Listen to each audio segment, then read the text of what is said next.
What up, Fight World? It's your boy Ego, and I'm back with some more boxing. Now, it's been a minute since I did an official rant video, so what better time than right now? And I've been a little busy, but now is the time. I wanted to make this video. Some of you guys actually requested this video, so let's get it in. And I want to talk about Danny Garcia versus Lamont Peterson.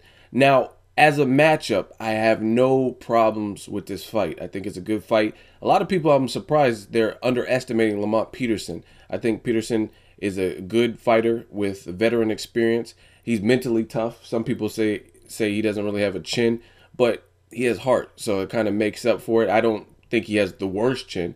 I'm not going to say he has a granite chin either, but the dude was homeless at one point in his life. So to bounce back and get up off the streets, you and your brother, to becoming a world champion, that says something about his durability and his tenacity and his mental fortitude. So I like Lamont Peterson. I also like Danny Garcia. I didn't like Garcia's last fight. I call it straight down the middle. So if I like what a fighter's doing or where they're headed, I'll tell you that. Now, I have no problem with Haymon. I have no problem with what he's doing. I think it's great for boxing that he's trying to bring boxing back to the spotlight and get perhaps a different demographic of fans by putting it on regular TV, Spike TV, NBC. These are all great things.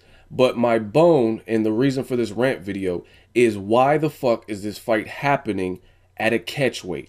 Now, it'd be one thing if Lamont Peterson and Danny Garcia were in a situation like Manny Pacquiao and Chris Algieri, where Pacquiao had been fighting customarily at 147 in recent memory. Chris Algieri had been fighting at 140, and they decided to meet in the middle at a catchweight. Now, I told you on my channel, I don't really like catchweights at all, but since they were fighting out of two different divisions, Manny Pacquiao versus Chris Algieri, you could at least make an argument as to why that is happening, just because Chris Algieri has never fought at welterweight. You know what I mean? Even though he has the frame to where he could probably move up.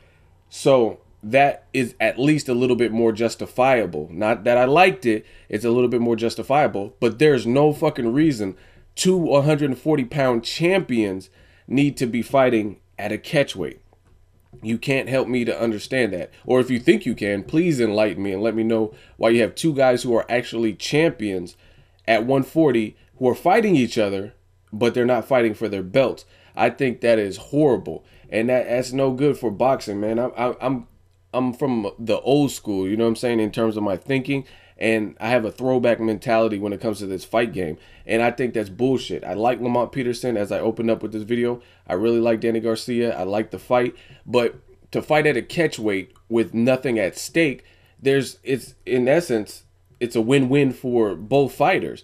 And what I mean by that is, especially Lamont Peterson, it's like he's the cat with 9 lives. The cat with 9 lives, like they say, oh, you kill a cat, he has 9 lives and shit like that. So he's really that to me, because a lot of people thought he didn't even beat Amir Khan to get the belt, right? They thought the 2-point deduction was a bit egregious, and it was a very close fight. I have to watch it again, but I think I had Khan winning slightly. The 2 points was like the deal breaker, the determining factor. So that was one thing. Then you have to incorporate his high testosterone levels, but he still kept his belt, even though it was something fishy or whatever with the banned substance and the PEDS situation, and he got suspended for it, right? So using that only, some people think Amir Khan beat him, right? And then you had the PEDS situation, which is like a gray area, you know what I mean? And I don't want to get all into that. Moving forward, he fought Lucas Matisse at a catchweight and got knocked out in the 3rd round. And since the fight was at a catchweight, Lucas Matisse wasn't able to capture his belt. Lucas Matisse went on to fight Danny Garcia and lose to him. But truth be told, Danny Garcia should be the man, because Lucas Matisse should have had Lamont Peterson's belt from beating him and then carried it on to the Danny Garcia fight. And then Danny Garcia versus Lucas Matisse, Danny Garcia should have been pretty much the undisputed champion at 140 pounds, because Lucas Matisse, there was no reason he didn't get Lamont Peterson's belt other than that bullshit catchweight.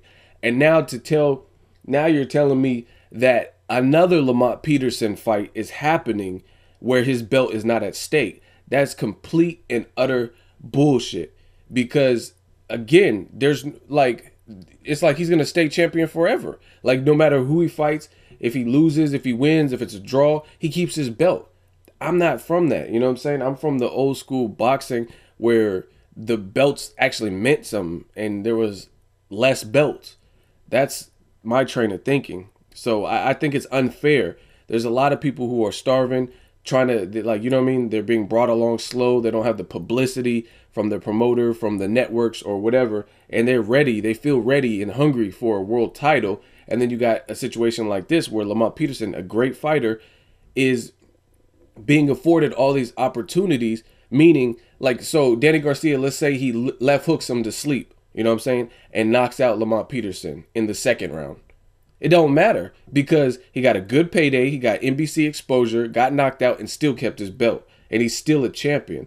I think that's bullshit. I don't agree with that, you know what I'm saying? So there's a couple things with the Al Haymon model that I still do not like, and this is definitely one of them. It's like, you have 240 pounders. Why not fight for the belt? And then as far as Danny Garcia, he was saying something like, oh, why should I kill myself to make 140? Now, I don't agree with that either, because you can't, in boxing, you have to do what's right for your career. If you can no longer effectively and safely make the weight, move the fuck up. Chavez Jr. had to do it.